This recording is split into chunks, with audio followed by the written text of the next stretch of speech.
Hello and welcome back to Bluebird Motorcar. Today we've got this Peugeot 2008 in the garage. Now this one's got oil pressure issues. You fire the car up, a few seconds later the oil pressure light's coming on saying stop, halt immediately, don't drive this any further, I've got a big issue, don't drive. So we had it recovered here from the AA.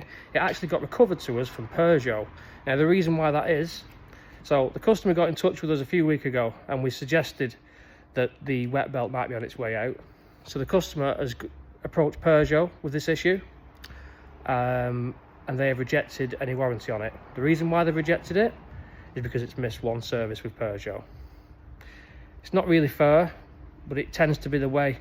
I mean, if it had a squeaky clean record, you might have had a better chance to get it repaired under warranty. But unfortunately this time, like many other instances I've seen, they don't want to know, and when they give you a quotation for the full repair at a main dealer, as you can imagine, it's really expensive. So it's back with us now. So first things first, we're going to cold scan the car just out of curiosity to see what it's saying. I'm going to presume it's going to come up with oil pressure problems, no doubt, because it's coming up straight on the dashboard anyway. It hasn't actually got an engine management light on the dash, but I'm sure it'll log some sort of issue. So let's scan it, see what it says, and if it is oil pressure problems, we'll start stripping it down, we'll get that sump off, we'll check the strainer and see what it's looking like. So we've gone ahead and plugged the scanner in. One permanent fault cord in there. We've got a few others which are temporary. Lubrication system pressure not consistent, and a permanent cord there for lubrication system oil pressure too low. So no doubt that the timing belt has started to degrade and it's clogged up the strainer like they usually do. The car's done 34,000 miles, I think, something like that, which is about right, to be honest. It's not great, is it? So then, let's get it stripped down. This one I'm going to have to attack on the floor because we've got, just over here, we've got an Audi on the ramp for a clutch, which is a bit more needing of the ramp. So let's get it taken apart. Let's see what we find. Let's get it jacked up now, drain the oil, let's check that oil pump strainer.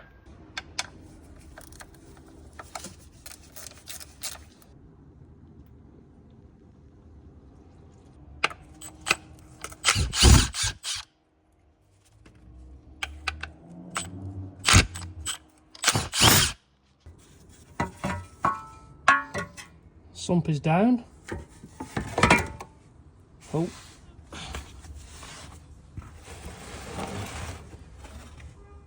Well, that'll be the reason why it's got oil pressure problems, because the strainer is completely blocked up with wet belt. That oil's not looking fantastic.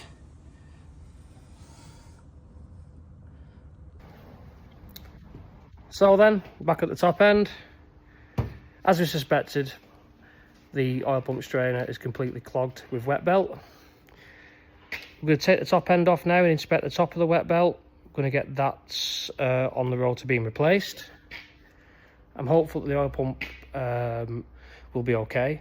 Sometimes they're not. I have had it before where I've replaced the wet belt and it turns out that the oil pump has died as well due to its having lack of oil pressure. But this is a low mileage car, so I am thinking it'll be okay.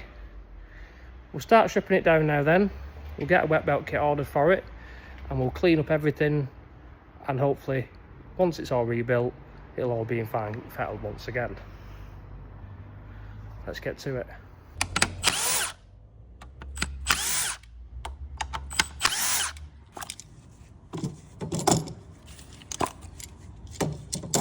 Plastic oil pack's taken out.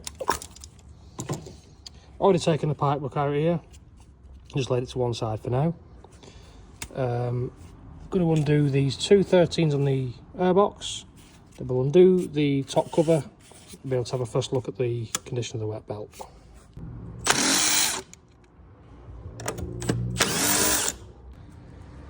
So the top cover's taken off now. You can now see the timing belt. It's not in the best condition at all. It's all frayed on the edges and it is quite heavily cracked. Looks like it's not had an oil change for a while either, this car, which never helps with wet belts degrading. So we'll continue the strip down. we'll take off all this top cover, the fuel rail, etc.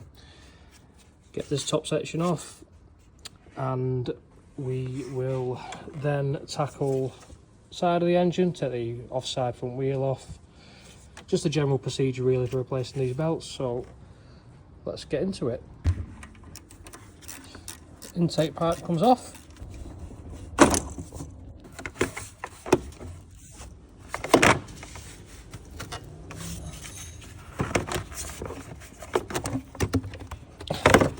Difficult to do with one hand, but that just pops out.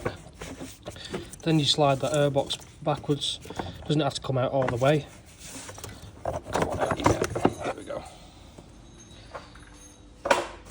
Vacuum pump needs to be taken off too.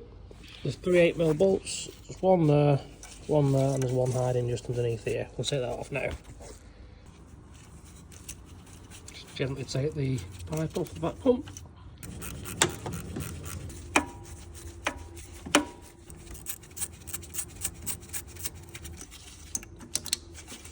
The bolt's taken off, it should just wiggle out. There it is. Need to clean the gauze out. As you can actually see, it's absolutely caked full of wet belt just there. Wow, that's not good. We'll make sure to get that cleaned out. Common failure point for these, because when these do fail, you've got no brakes, all because your wet belt's giving up. I wish that'd focus a little bit better. Just let me see if I can get that. All that black stuff there is wet belt fibre.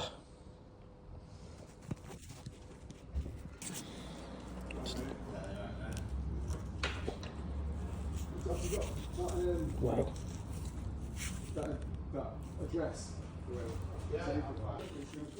All that pulled out of the wet belt. Sorry, of the vac pump. It's no wonder these engines are dying, because your engine just gets clogged up with this stuff. Oil pressure issues galore, components fail, turbo failure, etc. Anyway, now that the vac pump's taken off, get the fuel rail out next. So to remove the fuel line, sorry, the fuel rail, this bracket needs to come out of the way, held on by 3 8mm bolts. We'll take the fuel feed off from the high pressure pump. We'll also be removing this. So let's take this off, take this out, and the fuel pump.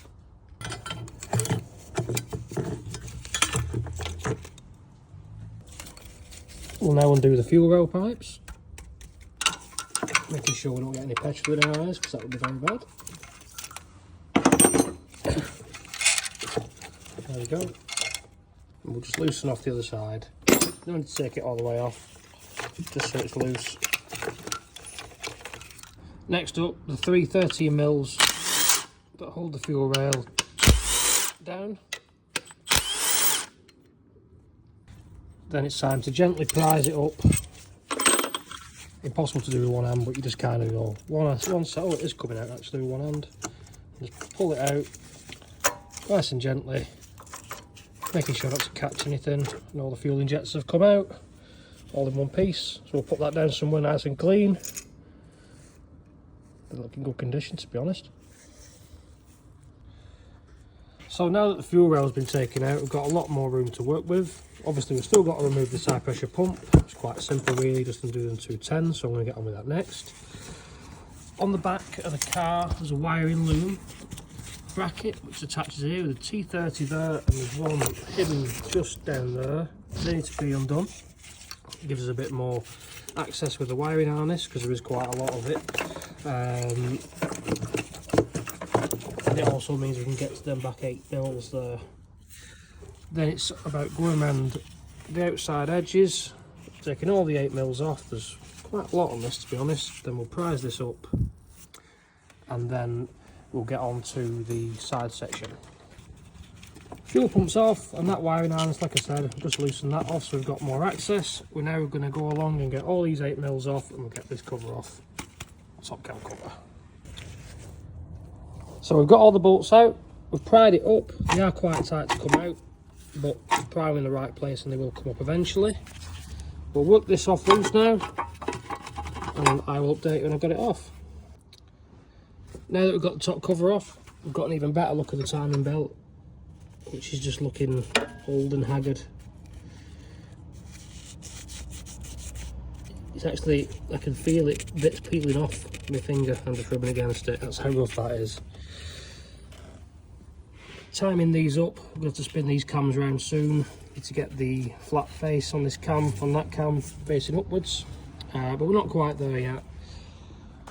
What we'll do now, I think, is to gain a nice bit of access, we'll get the driver's side front wheel off.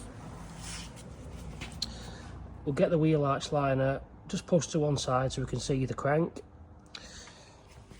and we'll undo the cover on the side which exposes the timing belt tensioner and guide, and we'll take the crank pulley off, but that'll be better explained once I've got it off, so I'll get on with that now.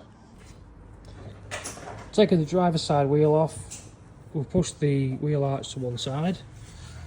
We've now got a lot of access to the side. I'm going to undo the crank pulley. Just seen this auxiliary belt, that's in as worse condition as the timing belt, so we will replace that. That's no either. Let's get that crank pulley taken off. So we've got the crank pulley taken off. We're now going to take the top cover off. I'm also, whilst I'm down here, I'm going to take this oil pump solenoid out, because there's three that have to come out. There's this one here and there's two on either cams. They all need to come out and be cleaned up, make sure there's no belt fibre on there. Once I pulled it out, I will I'll show you if there's any results, but we'll get them taken off now. So we now have that cover taken off. Just undone the 8mm bolt that's holding this in. We'll pull it out gently, and that's why you take them out, because as you can see there, it's covered in wet belt. My camera will ever focus. I think I might have to upgrade the camera setup here, but let me restart this to see if it'll improve. There you go, that's a bit better. Completely covered in wet belt debris out. So we'll give that a good clean up. So we're giving that a good clean up now, ready for the reinstall. That's how it should look. We'll put that back in, and then we are going to put the car in top dead centre, time it up. I'll show you how we do that. So the timing up procedure on one of these isn't too difficult really. You need to turn the cams until you've got a square edge, you've got a round edge at the bottom here. So you turn the engine over, I get a large extension with an 18mm on the end, and I'll turn it over, see if I can do that a little bit now, until it brings itself round so that square edge is facing up. This is what I mean by them square edges facing up, just like that. So then the camshaft locking tool will sit just in here. But before we get that set down properly, we need to lock the crankshaft up. To lock up the crankshaft on one of these, I'll just crawl underneath the car. That's from the vacuum pump that's been disconnected, but we will clean that oil stain up later on. So just up here, by the side of the exhaust, there's a hole where you insert this tool. Just up here. Bit tricky with one hand, but it will go in. You get it in snug, turn the crankshaft until that tool pops in all the way, then you won't be able to move it anymore. That's when you know it's locked in position. Then you tighten up the cam tool, so let's get that in properly. It's going to get my assistant to turn that crankshaft now, so it's just ever so slightly, that's it, it's slotted in place perfectly. So now that crankshaft will not move anywhere. So now that the crank's locked up, you'll be able to put this tool on the top, just sits in the guide there, and the guides are in the cams just there. It comes on and off like butter, perfectly. It needs to come on and off dead smoothly before and after the timing belt replacement. If not, something's not been done properly. Get yourself a couple of the bolts that was removed from the top cover and screw that down in position. One on there and one just at the back. Which one is it? Is it this one? Yeah, that's it. So now the engine's in TDC, top dead centre, it's all timed up. We're now safe to remove the timing belt. We're going to undo the tensioner and the guide pulley. Then we'll go ahead and get an impact gun and we will buzz off the crank pulley bolt.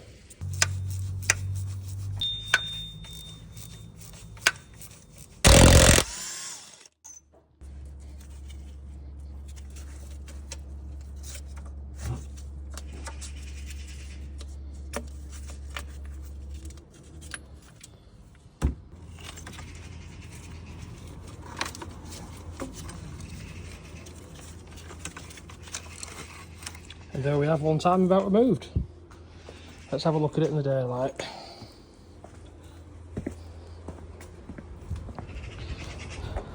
So as you can see, it's horribly frayed, this one. Bits of fibre coming off the side. And do the old crush test. Yeah. No wonder this car's got oil pressure issues, eh? That's so bad. Only one of the worst ones I've seen that, and I've said that many times, but this really isn't good. Time to fit the new fresh belt. So we'll feed her in gently. I'm going to obviously pause the camera for this, but we just kind of push it in there, nice and gentle, and make sure we're getting it all the way down to the crankshaft and it sits on the cams okay. So I've fed that down now, so that it's sat on the cams. Then we'll come underneath. You can see that the new belt has come down to the crank area, so we're going to put the sprocket back in, and then we'll go ahead and put the tensioner and guide in. The way I like to do it is I'll put the cog in first, and I'll just sit it loosely on the timing belt, and then this is key weighed, so it has to sit in a certain position. Just loosely push this in nice and gently, no forcing anything, just push it in. You'll hear that slot just go into position, you won't be able to move it left and right, and then we'll work on the tensioner and the guide. Kind of work it in, you can hear it just pops into place and it'll lock in when it's in that keyway. Now once that's sat in position, I'll put the tensioner in first. New tensioner's in, we're going to put the guide pulley back on, or the new guide pulley. So we've got a new guide and new tensioner installed now. Next thing we want to do is put the crank pulley back in, because before we tension anything on the tensioner, we need this to be tight. Otherwise, what can happen is it can pull the bottom pulley out a little bit, and you just want to avoid that sort of situation, because if you end up tightening that up when that's not been put in properly, you'll end up with timing errors or maybe a huge oil leak, who knows. It's just not the way to do it. So we'll nip this up now, not fully.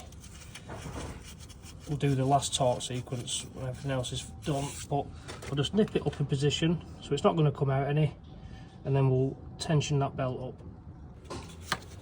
Now just before you do the tensioner up, just come and have a look at the camshafts, make sure there's nothing that looks out of the ordinary.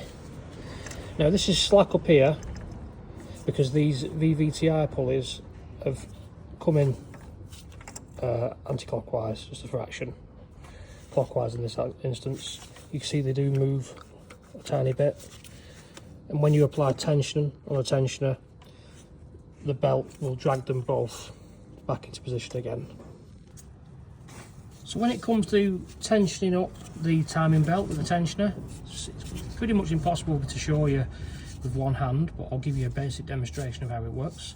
You need a 6mm Allen key which slots into a hole on the tensioner. You then turn the ratchet anti-clockwise, and see if I can get up there. As it comes around, see that little pointer lines up with that notch just on there. That's perfectly tensioned, and at that point you get yourself a 10mm spanner or a 10mm socket, whatever you're using, tighten that up, and then the timing belt is in position. Sorry, the tensioner is in the correct position.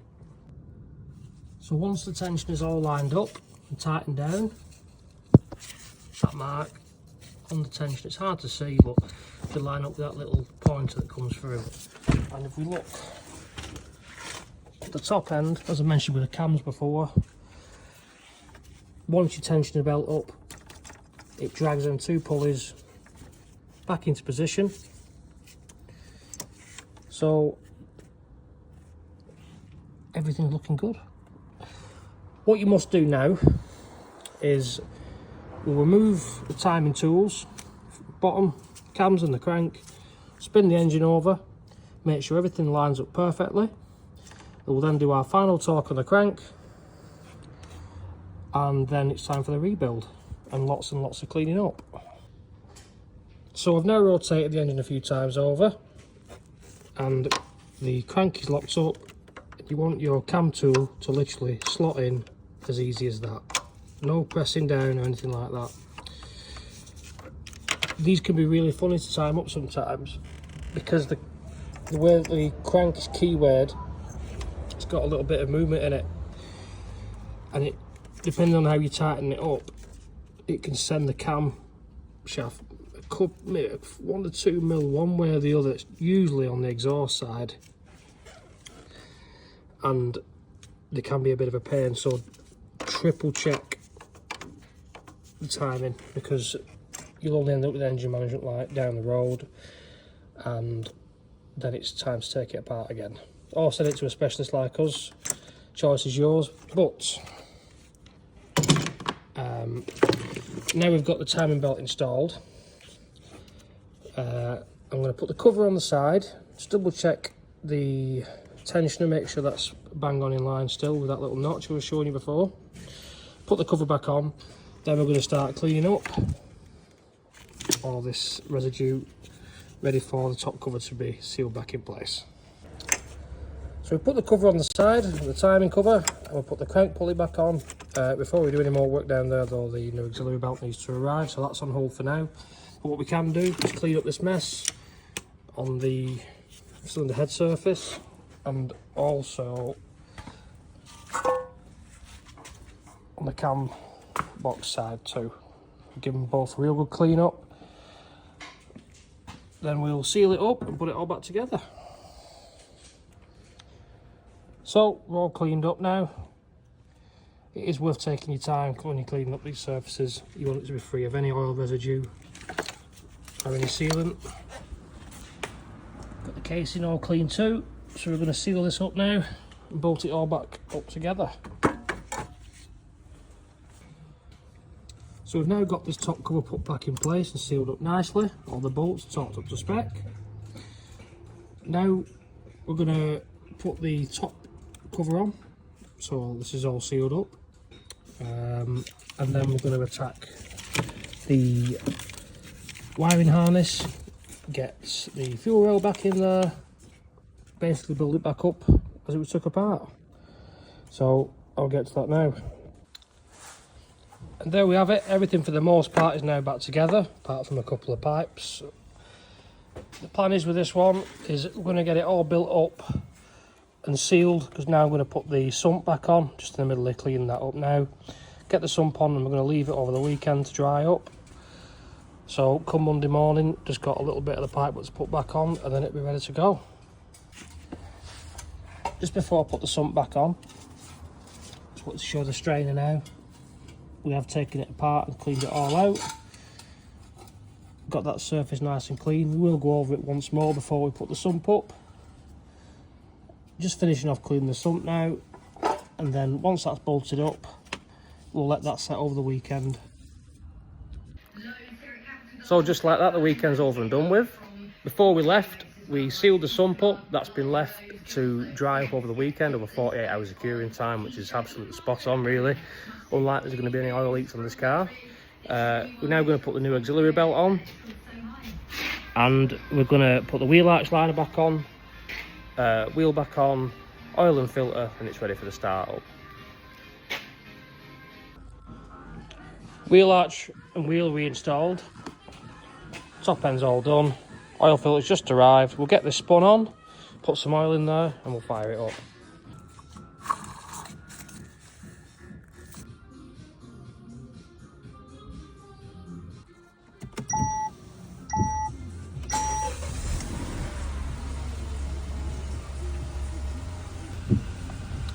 So straight away, take the wiper blades off somehow. Straight away, engine management light's still on, because obviously we had the oil pressure issue. That'll still be stored in the engine control module, but we have no oil pressure warning lights, which is great news. Let's have a little listen to the engine. Let's have a walk round.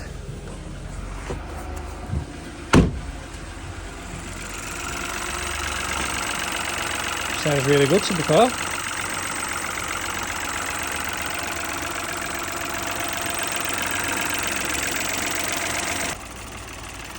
So we've turned her off, checked the oil, top that up again, that's all bang on.